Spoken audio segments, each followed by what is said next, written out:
तो आप लोग किस प्रकार कर्म देवता से अखाड़ा में आशीर्वाद लेते हैं, देखिए हम लोग किस प्रकार लेते हैं अखाड़ा में आशीर्वाद। अच्छी रे घोड़ा धान का हाथ है।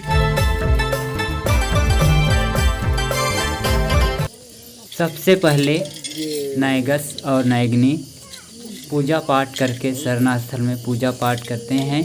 उसके बाद में अखाड़ा में आके जो कर्म है उसको नहला धोआ कर साफ़ सुथरा करके पूजा करते हैं और अच्छा से कर्मा को धो धा के जो उपास किए हुए रहते हैं उन 3 लड़कियों के लिए दे देते हैं। और देने के बाद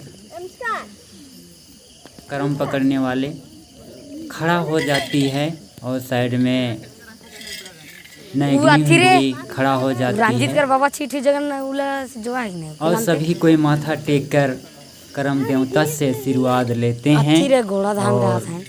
नायगनी से भी नायगास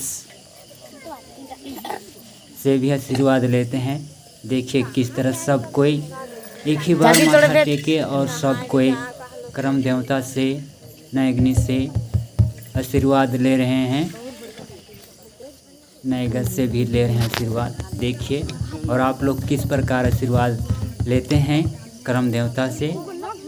कर्म देवता विदा करने समय आप लोग भी कमेंट कीजिएगा और बताइएगा। हम लोग का तो इस तरह देख रहे हैं और अगले वीडियो में फिर मिलेंगे। तब तक अगर हमारे चैनल को सब्सक्राइब नहीं किया तो सब्सक्राइब कर दीजिए और बेल